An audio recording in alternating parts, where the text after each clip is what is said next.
We've got, it is, we need to approve the minutes from the June 17 meeting. I assume everybody's had a chance to review them, and I'll entertain a motion. So moved. Second. It's been moved and approved that the minutes, moved and seconded, the minutes be approved. Is there any discussion? Hearing none. All in favor, say aye. Aye. Aye. Opposed? All right. Do we need a roll call on that? Mr. Coley? Okay, very good. All right, we have several resolutions today that are related to the electric and fiber divisions, and I'll recognize Gabe to get us started. After each presentation, we will vote separately on the resolutions. Okay. Thank you very much, Chair Askew. Yes, we do have 5 resolutions for your all's consideration. I've asked 2 folks to help present these today because there's a lot to cover. And as you know, we went through a lot of process over the last few months for approval to create this division, the fiber division, and the grid modernization plans. So I'm going to ask Jamie Davis, Vice President and our Chief Technology Officer, and Chris Hood, our Controller, to give you updates on the plans for your approval, each and every one we voted on separately. Thank you. Good afternoon, Commissioners. I'll kick us off, and then Chris will back clean up for us. Like we've talked for a number of months now, once we made it through our approval processes, we would be coming back to you with those administrative tasks that would really establish the funding for our grid modernization plans in the electric division, along with establish the fiber division's budget. And so we are here today. The work will officially begin after we get these tasks completed. So with Council's approval on the 29th, we are now ready to take those steps. So included for your consideration today, again, are those tasks that'll be required. One that we've talked a lot about are the 3% electric rate increases that will help fund. Those will go into effect April of 22, April of 23, and April 24 to help fund both our grid modernization plans that enable fiber along with our existing Century 2 plans. So both the budget that was presented to you this past spring along with these additions is what those rate increases will fund, and then with no rate increases projected after these 3 are implemented for the next 10 years inside that 10-year plan. There's an authorization to issue the first of what will be a few bond issues to help fund our plans, again, both for Century 2 and for grid modernization. This fiscal year will be $55 million in electric bonds. We will increase the budget from electric that you all approved last spring, $43.1 million to incorporate these additional expenditures for this fiscal year. And then as it relates to the fiber division, the fiber division's first budget will be $6 million, along with $3 million of fiber commitment appropriations for those obligations that we commit the fiber division to pay in future periods as well. So again, to talk about those rate increases, I touched on this already, 3%. As we've talked about with the effective dates that you'll see on the screen. We've talked about this a lot. The total impact for KUB's average customer is right at $10.80 at full implementation of those rate increases. About 2/3 of that, $7.20 for the average customer, will go to Century 2. The other third of that would fund the fiber network that enables broadband. As we've talked about and want to point out, obviously these rate increases are on the usage charge only, so this will vary, and we'll talk a little bit more in detail about that based upon how our customers use electricity, and as well as that commercial and industrial customers, their impacts will vary by their usage as well. That can range, depending on, again, what size of commercial and business customer they are. But again, a very important note, part of our plan is that after these 3% rate increases are instituted for the following 7 years of the 10-year plan, we do not project any other rate increases in our electric division. So if we take a look at residential bill impacts, you'll see the chart that we've talked about before, the highlighted line there being our average customer using 1100 kWh. At full implementation, you'll see that the bill impact there, again, about $10.85. Of note, if you kind of look at that chart, over half of our customers are used below that as well. So we'll see half of our customers see a bit less impact of that $10.85, and then the other half would obviously be over that impact, since the average is right about there in the middle in that particular regard. So if you take a line, look at it just as for an example there at 300 kilowatt, some of our 10% of our customers use 300 kilowatts or less, their impact at full implementation of the 3% would be right under $3 of their particular bill. So again, varying upon usage and where you fall in that particular spectrum there in that regard. So I also want to mention an updated cost of service that we've completed as we implement this rate increase. Really not a lot of change from the 2018 presentation of our cost of service that you've seen. Again, really in line with other electric utilities in this space, and I'll call your attention to the far right column there that really still continues to say that per our analysis, that our residential rate class is being under-recovered approximately 9.3%, and you can see that on the far right.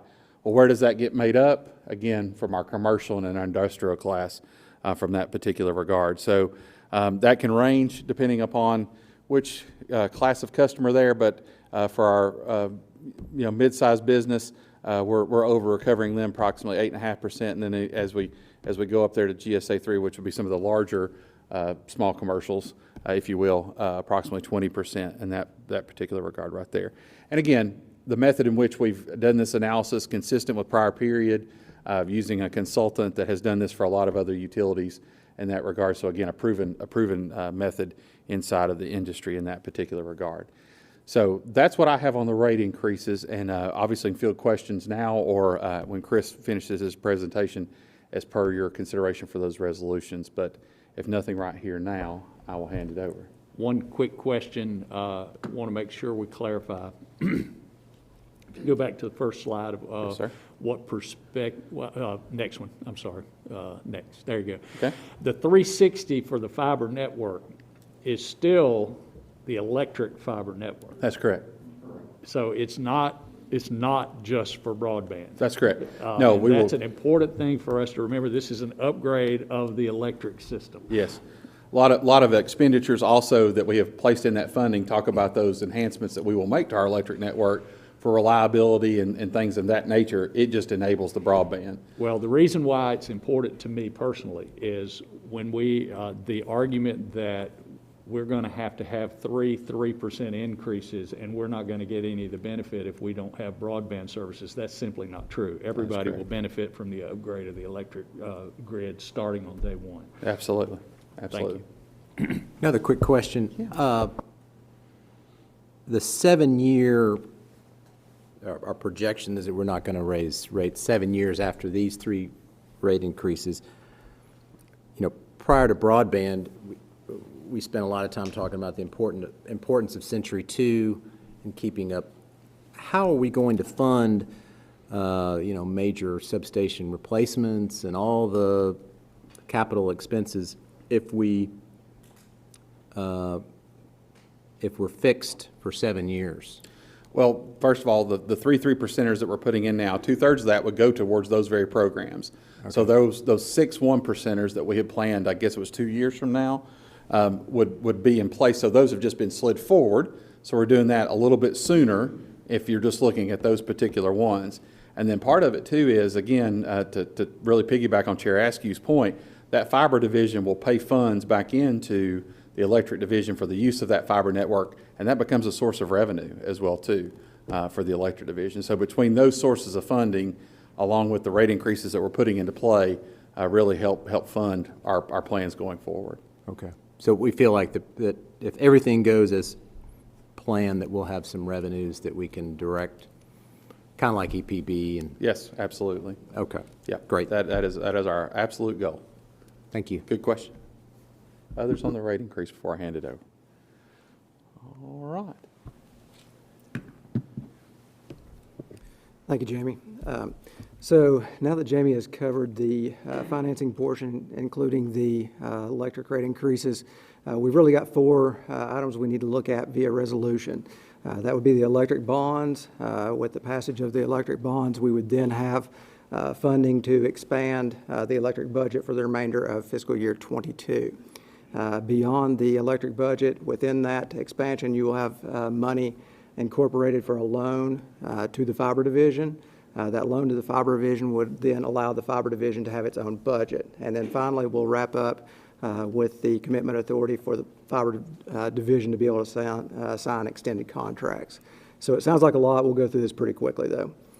Okay, to start with, if you'll recall back to the spring in which we approved budgets for the electric division, there was a $16 million electric bond issue that we needed to approve at that time to fund Century 2. However, we elected to defer that approval to determine if we were going to move forward with the fiber network. So at this time, what I'm bringing to you is the $16 million of bonds that we needed to approve back in the spring, as well as an additional $39 million to support the fiber rollout. And in earnest, we would issue or ask this board, along with City Council, to allow us to issue up to $55 million in new electric debt. All right. So this electric debt is similar to all other issues we've always done. It would be 30-year debt, levelized debt, issued in connection with our existing debt and fundable from revenues from the electric division only. You'll see here you've got a breakout of what our debt structure would look like post-issue. The bars there in total represent about $316 million that we would have on our books after this initial rollout of debt for the fiber network. Right now, based on cash flows, it looks like we can hold off until around January to issue this debt. We'd like to hold as long as we can, just because we don't want to pay interest on this debt any longer than we have to. So with that, one of the things that we always disclose when we issue our debt would be the cost structure of those who we pay to help us out with this issue. Fees payable to the rating agencies, our bond counsel, as well as our financial advisor, total about $191,000.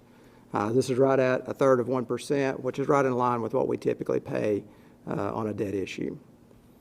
So once the board goes through the process of approving the resolution for the bonds, we would then be able to bring to you a resolution to add to the current electric budget.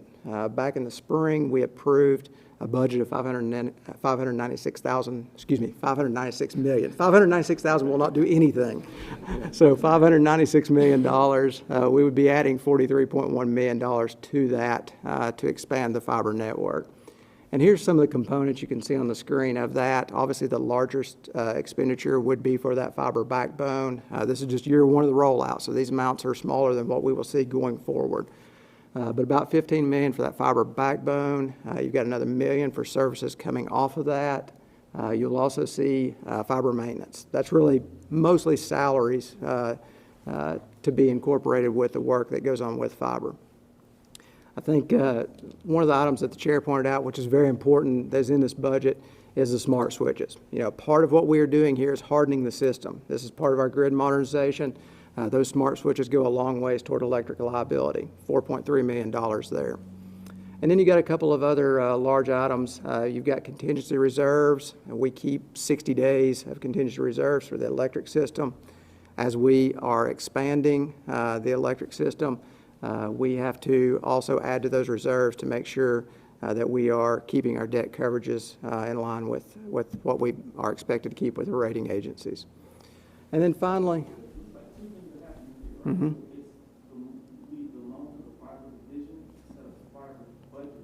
yes. And then there's also the work to upgrade, like the chair actually talked about, the fiber network. Correct. Which really will stay with the electric division for all intents and purposes, correct? Exactly, Okay, exactly. gotcha. Yes. The electric division will hold the fiber network. It holds all those facilities. It's part of our electric grid. And then the fiber division itself will have a budget that is set up for more internal fiber work.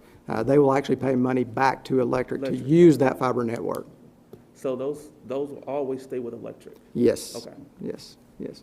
And so that's great transition to the loan, to the fiber division. So without a loan, right now the fiber division has no way to access funds. So this is the last thing that we would James do. bankrupt the fiber division already. You can't bankrupt it. It has no money. Either had record profits or we bankrupt. Yes, yes.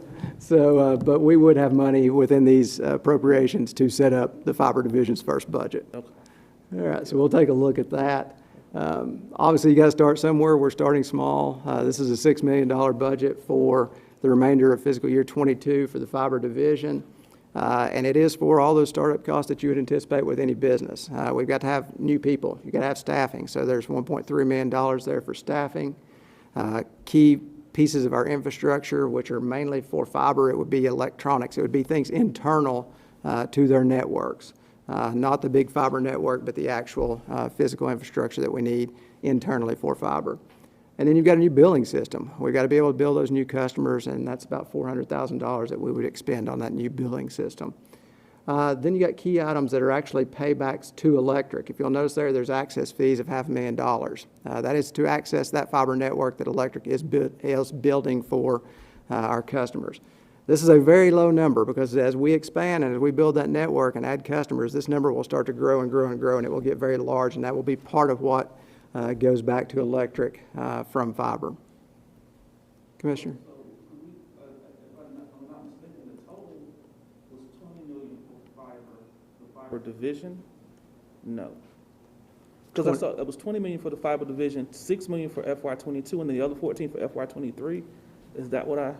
FY The loan was 10. loan is $10 million. It was 10, oh, 10. Yes, oh, okay. yes, loan is $10 million. 10 million, So that sorry. $10 million will cover this budget plus the commitment authority that we're going to look at next. Okay, So, I'm getting ahead of myself. yeah, all good questions. So, and Do the, you anticipate a separate bill to go to fiber customers? Yeah. It won't just be another breakout on your KUB bill? yeah, Consistent practice for that is a lot of the companies that are in this space, customers actually prefer to receive those separately. And I think there'll be options, because, we've heard a lot of feedback from some folks that are like myself, I just want one bill kind of notion. So we'll work through that, but the consistent practice is it'll be two separate bills in that particular regard. Your utility services, in theory, you could have all 4 services from KUB that exist today, but you'd have a separate fiber bill in that particular regard. And a separate billing cycle, and It that would. would drive me crazy. I understand. I don't like the fact that our bills are not due on the same day of the month. It's the only bill that I have that It's not consistent like that. is not consistent. We will take that as a goal to fix that. And where do we plan on housing this fiber division? We're working through those details right now. As we start small, we think we can kind of cohabitate on the campuses that we're at, but we're actively looking for where we're going to expand to. Would you anticipate there having to be some sort of a, I don't want to say storefront, but it is sort of a storefront? Yes. Different utilities have done it different ways. Some have more of that, I guess you would say, entire operation of their fiber division, meaning everything from warehousing to call center to that storefront in one location. And then you see a lot of folks do their operations where you wouldn't know where they're at, but have those retail establishments where you would expect that are high visibility and high traffic in that regard. So we're looking, it's not a good real estate market to be in right now. So we're trying to figure out what's the most cost efficient but yet effective method for that particular strategy. Will it have separate branding? No, we're KUB. We've been already told that if your brand's good, stick with it in that particular regard. Now, some, interestingly enough, have changed their entire utility's name when they did this. Johnson City Power Board went to Bright Ridge, for instance. But obviously, we think KUB is a solid brand, and we'd want to promote that. One other quick question. The smart switches, just thinking about the law of large numbers, that if you're increasing reliability, you're reducing minutes or hours, that's also increased revenue. Have you all factored in how the smart switches could We haven't done it in our revenue projections. I think a lot of times what we'll do is take averages of our sales, and that kind of would probably come in over time as we roll that estimate forward as we do improve. But definitely, the more the lights are on, in theory, that's customers are happier, and the meter's turning. Thank you. so a couple of the items that we just hit on actually are what is consistent of the all other there. It is lease for space. It is vehicles. It is that type of thing that we've got to have as we add people. We've got to have somewhere to put them and ways to get them places. So those dollars are all incorporated in this budget as we start to expand our staffing. And then last thing I'll touch on for the fiber division is we would initiate the loan very soon. The very next month, we get to start paying electric back. So this is not a loan that doesn't have payments associated with it. The interest payments are paid almost immediately as we start drawing on the loan. So, all right. So the last thing here is the proposed commitment authority for the fiber division. Obviously, as we start needing to sign contracts that extend beyond the end of the fiscal year, we have to have a means by which to do that. We think that there's about $3 million worth of contracts that we would need to extend past FY23. So we have to have the board's approval to do that, and most of that deals with the things that we just talked about, which is lease agreement for the warehouse, which is vehicle purchased that are still in transit, billing software, and then some of our communications features. But this really just is an approval from the board that allows us to extend contracts beyond what is budgeted. And that's $3 million. So if you take the $6 million and the $3 million, that's where your $10 million loan comes in. We got to have enough to make sure that we can cover both of those items. One other thing to note here, you should have received in your packets last week an authorization letter from Mark stipulating that we could certify the availability of funds for each of the resolutions for the fiber budget, the additional electric appropriations, and the commitment authority for fiber. So, with that, I'll turn it back to you unless there are other questions. Are there any other questions?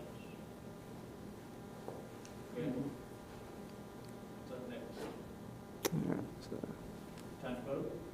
All right. I'll entertain a motion for Resolution 1441 on first reading.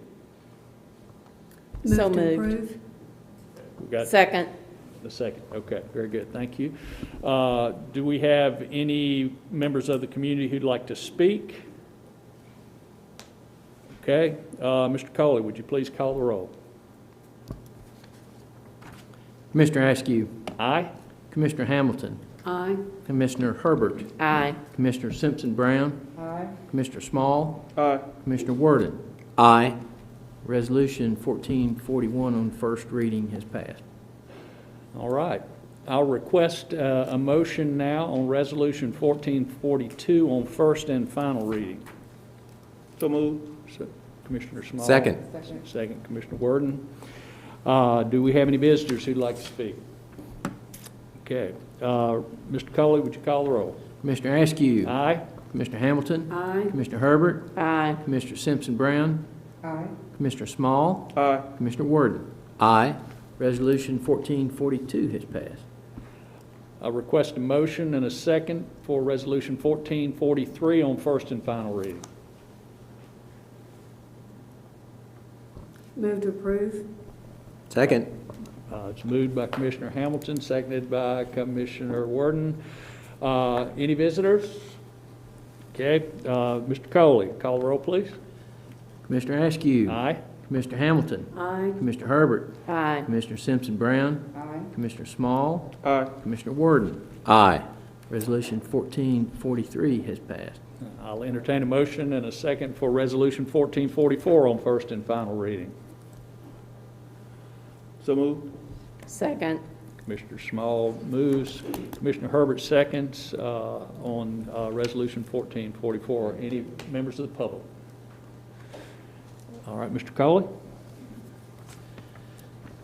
Commissioner Askew. Aye? Commissioner Hamilton. Aye. Commissioner Herbert. Aye. Commissioner Simpson Brown. Aye. Commissioner Small. Aye. Commissioner Worden. Aye. Resolution 1444 has passed. And I'll entertain finally a motion and a second for Resolution 1445 on first and final reading. So moved. So moved by Commissioner Simpson Brown, Second. second by Commissioner Small. Any visitors? All right, Mr. Coley. Commissioner Worden. Aye. Commissioner Small. Aye. Commissioner Simpson Brown. Aye. Commissioner Herbert. Aye. Commissioner Hamilton. Aye. Commissioner Askew. Aye.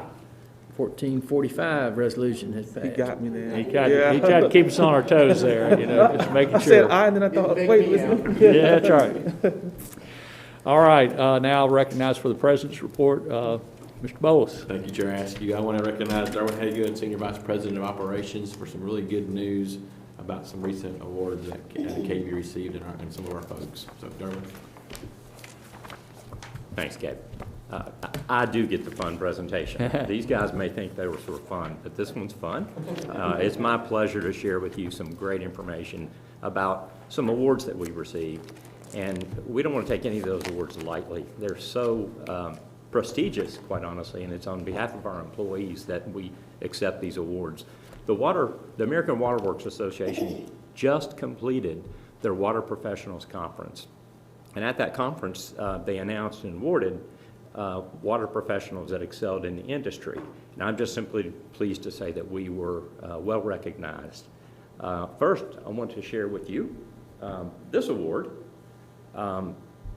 We received the Award of Excellence for Distribution System Operations.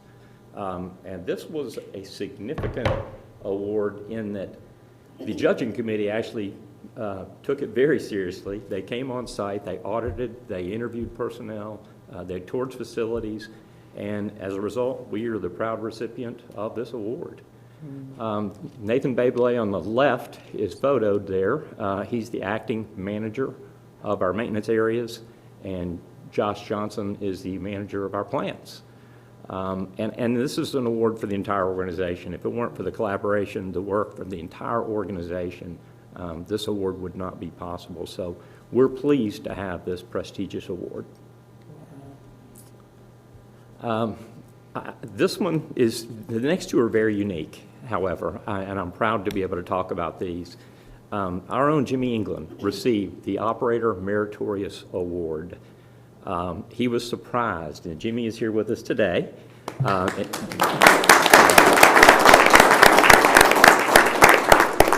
Jimmy had no idea. We got him to go to the conference, right? And I think he was wondering why. But he was the recipient of this. And I will say that knowing Jimmy, this is absolutely a well-earned award for Jimmy. Jimmy's been with KUB for 40 years in the plants operations area. He's supervised the water and the wastewater plants.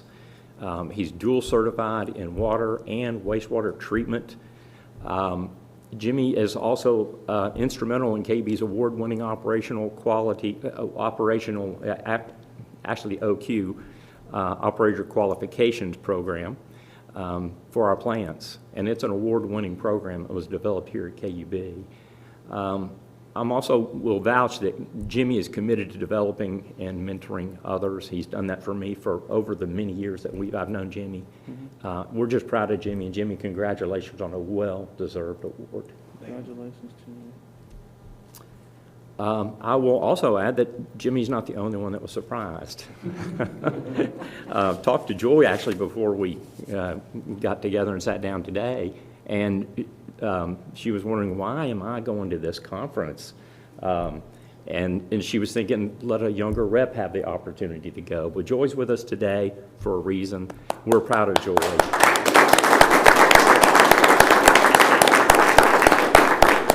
She was surprised to receive the Customer Service Award. Joy has been with KUB for 28 years, been in a supervisory role for the past 15 years or so. And Joy is simply a joy to work with. She takes her job seriously. She exemplifies a customer service representative. And not only that, she shares her knowledge, her expertise, and her gentle way of coaching others to others. And KUB employees and customers have benefited from Joy's customer service over the years. So congratulations to both of these folks. Well, Derwin, that's quite a report. Thank you, and congratulations to the whole team for the awards, and especially to Jimmy and Joy. You make us all proud. I hope your families are proud of you too. They should be. All right. I'd like to recognize now Commissioner Simpson Brown for the nominating committee report. Good afternoon. The nominating committee met today to begin this year's process for nominating candidates for the commissioner term that begins January the 1st. This will be for a new commissioner to replace Commissioner Warden, whose term is expiring. The application is available. Not a good day. No. The application is available on KUB's website at www.kub.org or by calling KUB. Applications should be submitted by 12 p.m. on Thursday, September the 9th, 2021. Knoxville City Charter requires that 5 or more candidates be nominated at the October meeting for transmittal to the mayor for final selection and confirmation by City Council. Any questions? Questions? All right. Thank you. Now, Gabe, would you like to give us an update on the Community Advisory Panel? Thank you, Commissioner Askew. Yes, we had our first live and in-person meeting last month at the Larry Fleming Operations Center on Jackson Avenue on August the 5th. They had a good conversation. As you know, up to this point, we've kind of been doing I call it the KUB 101 for the first few meetings, just to get them up to speed on what we do and how we operate, and some of the things that they asked for, like fiber, broadband division, storm restoration, things like that. So we took some of their input and did those sessions really well. But this was really the first time we got to get together and say, okay, what do you want to do going forward? And so we heard that. They really want to talk about our rate and rate design. And so we're preparing for that next meeting to have that conversation with, how do we develop rates? How are our rates set? How do we do all that stuff? And so looking forward to that conversation and looking forward to that engagement. The board, the community advisory panel is very engaged. They are very, for those of you who are there, and I thank you for those who came, Celeste Herbert, Kathy Hamilton, John Warden, appreciate y'all coming.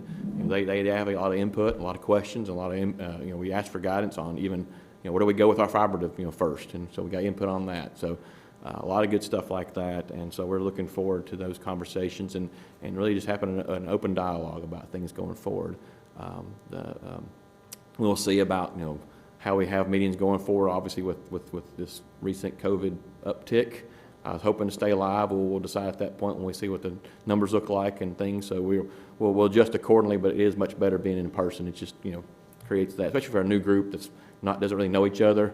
I find it very valuable to have that in person if at all possible, but we'll be very safe either way and figure out what we need to do. So that's how it went this last month, and I will bring you updates as we have more meetings in the future.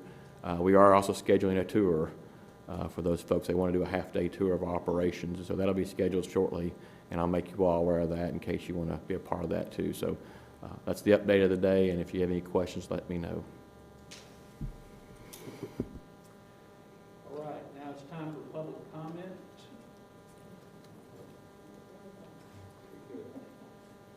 So we have one person who's registered to speak. Reverend Skinner, would you like to come forward?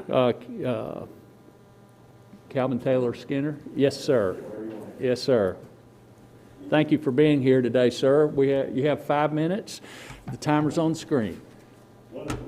Well, good afternoon. I am Reverend Calvin Taylor Skinner, Associate Pastor at Mount Zion Baptist Church, and also part of the steering committee of Knoxville Water and Energy for All, which is a campaign, a coalition of community partners, organizations, faith institutions embracing energy and water as a human right.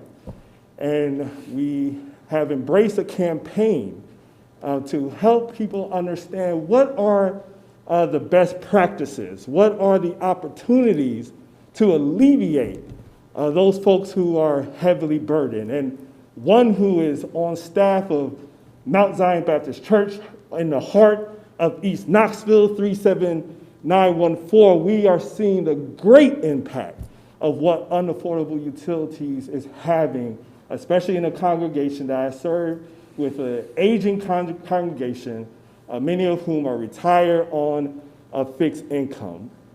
In the seat of a community that is facing great hardships, we are on the front lines of addressing Anthony Thompson Jr., the murder of Anthony Thompson Jr. in a high school bathroom, community reeling from too many gun violent deaths. All that we know, especially with the violence, is rooted in poverty and the issue of poverty. But we are here to deliver a remedy. I have handouts of who we are, but also, again, emphasizing the hardships that many people in my community face, literally facing life and death choices, having to either pay rent or having to pay their utilities, having to pay for life-saving medicines or having to pay utilities. But we have an opportunity, like I shared. We oftentimes emphasize what we can't do, but I come from a legacy of what we can do, even in the midst of the can'ts. Mount Zion Baptist Church was founded in 1860. 3 years before the emancipation, our founders did not hesitate to embrace their agency. And even before they were given the freedom from slavery, they established Mount Zion. So they did it in the midst of camp. And so PIP is what we are offering. Percentage of income payment plan, a proven national model that is successful to alleviate the energy burden. So the question is for us, do we want to be the national, international model city? When people want to understand the remedy to addressing issues around poverty, will they look at Knoxville? KUB board, this is our opportunity to be that national model, that international model. PIP is a proven model, and in the course of the next several months, you will hear the case on how we can be that national model even in the midst of hardships. So thank you. I anticipate us continually have the conversation as we have had the conversations with the executive leadership, and I anticipate and envision us being that model city that all people all over the world can say, what can we do to address and help those who are struggling? Let's look at Knoxville. That's what I anticipate. Thank you, Reverend Skinner, and for all that you do for our city. All right, we do not have any others who are registered to speak. Reverend Skinner, we'll get those passed out to everybody. Following adjournment of our meeting today, the board will have a lunch session that's open for the public to observe. Is there any other business? Hearing none, the meeting is adjourned.